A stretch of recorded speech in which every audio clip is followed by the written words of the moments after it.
नमस्कार आदाब, स्वागत है आप सभी का मेरे YouTube चैनल पर। मैं विपुल आपका दोस्त एक बार फिर से आपके बीच जुड़ चुका हूँ। आज इस वीडियो में बात करेंगे एक सबसे बड़ा मुद्दा जो चल रहा है आजकल टेलीग्राम ग्रुप्स पर, व्हाट्सएप ग्रुप्स पर मैं देख रहा हूँ। वो है कि किस टीचर की फैकल्टी की यहाँ पर ऑडिट में किताब को रेफर किया जाए, क्योंकि एक अच्छी किताब चूज करना एक बहुत बड़ा चैलेंज होता है। क्योंकि हर स्टूडेंट को डर लगता है कि क्या इसमें वो रिस्क है या नहीं है। क्योंकि देखिए, एक तो स्टडी मटेरियल होता है हमारा, जिसको मतलब जिसमें तो रिस्क है ही नहीं कुछ, बट उसको रिवाइज करने में बड़ी मुसीबत आ जाती है एक दिन डेढ़ दिन पहले। तो मोस्टली स्टूडेंट्स अब ऑथर्स की किताब देखते हैं। ऑथर की किताबों में अगर देखें तो दो फैकल्टी सबसे ज्यादा आजकल मार्केट में, या फिर मैं जो पढ़ रहा हूँ, जो मैंने देखा है टेलीग्राम्स पर सुर्खियों में है, वो मैं बताऊंगा। और उनकी यहाँ पर किताबें भी आपको दिखाऊंगा कि कैसी है, और साथ में आपको पूरा अपना पर्सनल वो बताऊंगा एक्सपीरियंस की कैसा रहा। दो तीन चैप्टर्स मैंने दोनों किताबों से पढ़े, साथ पैरेलली रख के भी पढ़े, और किससे मेरे को ज्यादा कंफर्टेबल फील हुआ वो भी मैं आपको बताऊंगा। देखिए, और सबसे पहले क्लियर कर दूं, ये वीडियो किसी को भी डिफेम करने के लिए नहीं है, किसी टीचर से कोई मेरा पर्सनल कोई मतलब ऐसा कोई वो नहीं है कि किसी की मैं बुराई करूंगा या फिर किसी की अच्छाई करूंगा, या कोई मेरे को मतलब कोई फाइनेंशियल कोई या कुछ कुछ भी मतलब वो नहीं है। वो मैं आपको सबसे पहले क्लियर करने वाला था। देखिए देखिए, दो किताबें हैं। एक है ये हमारी शुभम केसवानी सर की, ये तो आप इससे परिचय होंगे ही पहले भी, अगर आपने पहले क्लास ले रखी है या फिर इनसे यहाँ पर इनकी बुक्स फॉलो कर रहे हैं। तो ये थे शुभम केसवानी, और दूसरे हमारे हैं यहाँ पर अतुल अग्रवाल सर के कंसेप्ट नोट्स, जो इस बार सबसे पहले मतलब इस बार इस नए कोर्स के लिए यहाँ पर इन्होंने रिलीज करे हैं। और दोनों यहाँ पर इन किताबों के बीच में दो जो किताबें हैं दोनों अतुल सर की, इनके बीच में डिफरेंस क्या है मैं आपको बता दूं। देखिए, मैंने एनालाइज किया कि अतुल सर की किताब जो है ना, वो एक तरीके से एक समराइज्ड वर्जन है। अब नो डाउट यहाँ पर शुभम केसवानी सर की बुक भी समराइज्ड वर्जन है, ये सुपर समराइज्ड है। अगर अतुल सर की बात करें, इनकी इस किताब के अंदर मैं आपको बताऊं सबसे ज्यादा मतलब एक तरीके से ये डेढ़ दिन के हिसाब से तो बेहतरीन किताब है।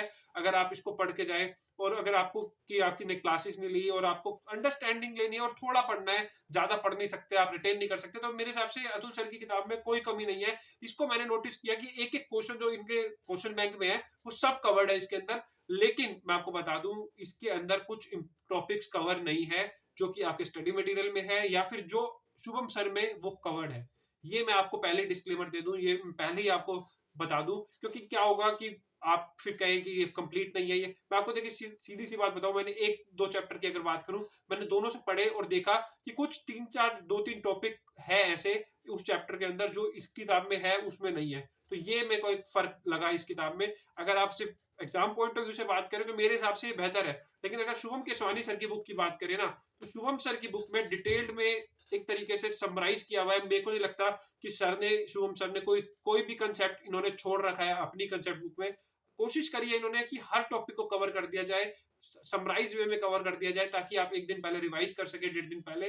और अतुल सर ने फोकस किया है जो क्वेश्चंस आईसीआई ने पास्ट में पूछे हुए हैं, या उनके स्टडी मटेरियल के हैं, या फिर आईसीआई ने आज तक पूछे हैं, या फिर आईसीआई पूछ सकता है, वो चीजें क्वेश्चंस इन्होंने कवर करे हैं, वो टॉपिक्स इन्होंने कवर करे हैं। और शुभम सर ने उसमें से वो भी नहीं छोड़े जो टॉपिक यहाँ पर आईसीआई ने दे रखे हैं, और उनको लगते थे कि शायद आईसीआई पूछ ले, क्योंकि आईसीआई का कोई कोई ऐसा तो है नहीं फिक्स कि आईसीआई कहेगा कि हम जो पुराने क्वेश्चन है उसमें से पूछ रहे हैं। वो कहीं से भी पूछ सकता है, नए यहाँ पर कुछ भी इन्वेंट कर सकता है। पेपर मुश्किल बनाना हो, फेल करना हो स्टूडेंट्स को, तो वो आउट ऑफ द बॉक्स जाकर कहीं किसी भी कोने से सवाल पूछ सकता है। तो ये एक हो सकता है, ये रिस्क फैक्टर भी आप कह सकते हो मैं अतुल सर के कंसेप्ट नोट्स में। बाकी अगर आप एक जनरली अगर बात करें, नॉर्मल अगर ठीक ठाक एवरेज पेपर आ रहा है, ठीक पेपर आ रहा है, तो अतुल सर की किताब में कोई मतलब ऐसी बुराई नहीं है। क्योंकि डेढ़ दिन पहले आप क्या याद कर पाएंगे वो मैटर करता है। तो देखिए, हर किसी का अपना नजरिया है। दोनों किताबें अपनी जगह लाजवाब है, बेहतरीन है, इतने बेहतरीन तरीके से दोनों ही टीचर्स ने मेहनत करी है इस किताबों के ऊपर।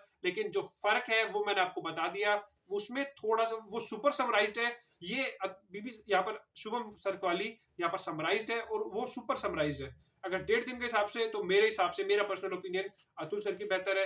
लेकिन अगर आप पढ़ रहे हैं, अगर आप चाहते हैं, नहीं रिस्क लेना चाहते हैं, बिल्कुल भी आप चाहते हैं कि यार पढ़ लेंगे, इतनी किताब है, ये भी कोई बहुत ज्यादा मोटी नहीं है अगर आप स्टडी मटेरियल से कंपेयर करेंगे, तो फिर आप शुभम सर की किताब भी रेफर कर सकते हैं। तो बस यही था मेरा मोटिव कि आपको मैं अपनी मतलब ये चैनल ही आपका है, तो मैं बस यही चाहता था कि आपको कोई गलत गाइडेंस ना मिले, आपको जो कंफ्यूजन है वो सॉल्व हो जाए आपकी। मतलब इतना ज्यादा मतलब लड़े ना, ये ना करे इसकी अच्छी उसकी अच्छी, सारी टीचर्स सबकी अच्छी है। मैं आपको बता दूं, शुभम सर से पढ़ने वाला बच्चा भी एग्जामिशन लाएगा, और अतुल सर की किताब से पढ़ने वाला बच्चा भी एग्जामिशन से लाएगा, और रैंक्स भी लाएंगे दोनों स्टूडेंट्स, दोनों से पढ़ने वाले। लेकिन बट वही है, आपके ऊपर डिपेंड करता है कि आप किस तरीके से पढ़ रहे हैं। अगर ये शुभम सर की या फिर अतुल सर की किताब अगर आप ये भी रट के चले जाएंगे, मैं आपको लिख के दे सकता हूँ कि इससे भी आपकी एग्जामिशन आ सकती है, अगर आपने प्रॉपर तरीके से ढंग से पहले पढ़ रखा है तो।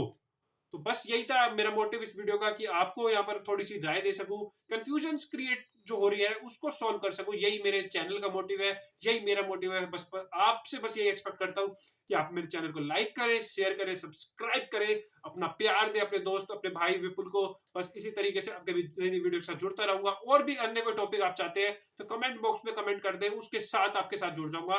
तो बिना टेंशन लिए, बिना किसी चीज के यहाँ पर पढ़ते रहे, मस्त रहे, स्वस्थ रहे। अभी के लिए अलविदा आपसे।